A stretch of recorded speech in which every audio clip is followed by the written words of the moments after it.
রাষ্ট্রপতি শাহাবুদ্দিনের মালয়েশিয়ায় second home, দুবাইয়ে রেসিডেন্সি। বিস্তারিত জানতে ভিডিওটির শেষ পর্যন্ত দেখুন। বাংলাদেশের বর্তমান রাষ্ট্রপতি মো.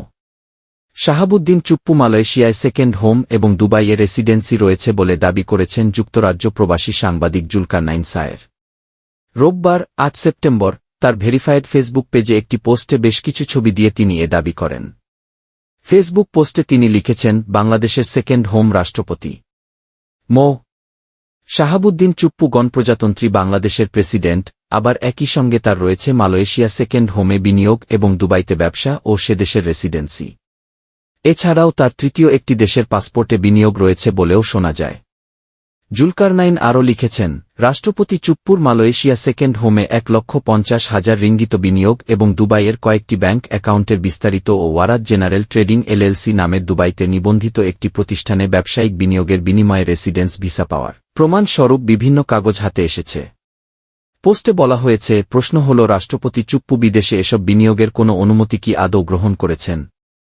যদিও এসবই তিনি করেছেন রাষ্ট্রপতি হওয়ার আগে। তাহলে জিজ্ঞাসা করা যেতে পারে, বাংলাদেশে ব্যাংকের অনুমতি ব্যতীত মালয়েশিয়া সেকেন্ড হোমে জনাব চুপ্পুর ১,৫০,০০০ রিঙ্গিত ও দুবাইয়ের ব্যবসায় বিনিয়োগ কি বৈধ? এবং তিনি যদি আনুগত্য মেনে অর্থের বিনিময়ে তৃতীয় একটি দেশের পাসপোর্টও গ্রহণ করে থাকেন, তাহলে কি বাংলাদেশের রাষ্ট্রপতি হিসেবে বহাল থাকা তার পক্ষে সম্ভব হবে? বাংলাদেশ ব্যাংকের সংশ্লিষ্ট বিভাগ জানিয়েছে, মো. শাহাবুদ্দিন চুপ্পুকে কখনোই এত বিপুল পরিমাণ অর্থ বিদেশে নেয়ার অনুমতি দেওয়া হয়নি। তবে ইত্তেফাকের পক্ষ থেকে এ ঘটনার সত্যত্ব যাচাই করা সম্ভব হয়নি। উল্লেখ্য, ২০২৩ সালের ২৪ এপ্রিল বাংলাদেশের ২২তম রাষ্ট্রপতি হিসেবে শপথ নেন মো. শাহাবুদ্দিন। তিনি পেশায় একজন আইনজীবী এবং আওয়ামী লীগের উপদেষ্টা পরিষদের একজন সদস্য। শাহাবুদ্দিন দুর্নীতি দমন কমিশনের কমিশনার হিসেবে ২০১১ থেকে ২০১৬ সাল পর্যন্ত দায়িত্ব পালন করেছেন। এছাড়া তিনি ২০০৬ সালে জেলা ও দায়রা জজ হিসেবে অবসর নেন। এর আগে ১৯৮২ সালে বিসিএস, বিচার, ক্যাডার সার্ভিসে যোগ দেন এবং ১৯৯৫ সালে জুডিশিয়াল সার্ভিস অ্যাসোসিয়েশনের মহাসচিব হিসেবে নির্বাচিত হন। তাকে ২০১৭ সালে ইসলামী ব্যাংকের স্বতন্ত্র পরিচালক পদেও নিয়োগ দেওয়া হয়। রাষ্ট্রপতি কার্যালয়ের ওয়েবসাইটে দেওয়া তথ্যানুযায়ী রাষ্ট্রপতি মো. শাহাবুদ্দিন ১৯৪৯ সালের ১ ডিসেম্বর পাবনা শহরে জন্মগ্রহণ করেন। তিনি ১৯৭১ সালে পাবনা জেলার স্বাধীন বাংলা ছাত্র সংগ্রাম পরিষদের আহ্বায়ক ছিলেন এবং বাংলাদেশের স্বাধীনতা যুদ্ধে প্রত্যক্ষভাবে অংশগ্রহণ করেন। ছাত্র জীবনে তিনি পাবনা জেলা ছাত্রলীগের সভাপতি এবং ১৯৭৪ সালে পাবনা জেলা যুবলীগের সভাপতি হিসেবে দায়িত্ব পালন করেন। মো. শাহাবুদ্দিন রাজশাহী বিশ্ববিদ্যালয় থেকে মনোবিজ্ঞানে স্নাতক এবং স্নাতকোত্তর ডিগ্রি লাভ করেন। পরে পাবনা শহীদ আমিনউদ্দিন আইন কলেজ থেকে এলএলবি পাস করেন। ১৯৭৫ সালে বাংলাদেশের প্রতিষ্ঠাতা রাষ্ট্রপতি শেখ মুজিবুর রহমান হত্যাকাণ্ডের পর সামরিক আইনে তিনি ৩ বছর কারাগারে বন্দী ছিলেন। পরবর্তীতে তিনি শেখ মুজিব হত্যা মামলায় আইন মন্ত্রণালয় কর্তৃক নিযুক্ত সমন্বয়কারী হিসেবে দায়িত্ব পালন করেন।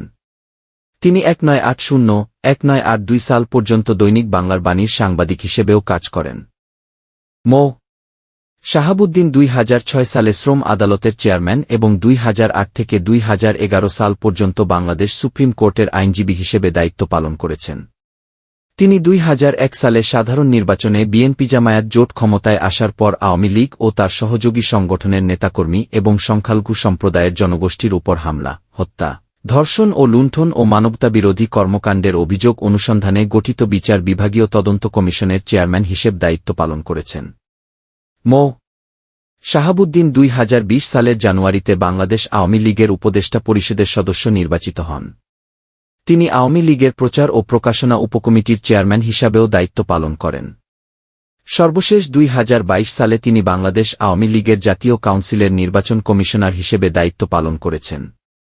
চাকরির সময়কালে বিচার বিভাগীয় তদন্ত কমিটির সদস্য, বিচার বিভাগীয় তদন্ত কমিশনের চেয়ারম্যান সহ বিভিন্ন গুরুত্বপূর্ণ দায়িত্ব পালন করেছেন তিনি। ব্যক্তিগত জীবনে মো.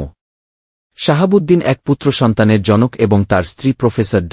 রেবেকা সুলতানা সরকারের সাবেক যুগ্ম সচিব হিসেবে দায়িত্ব পালন করেছেন।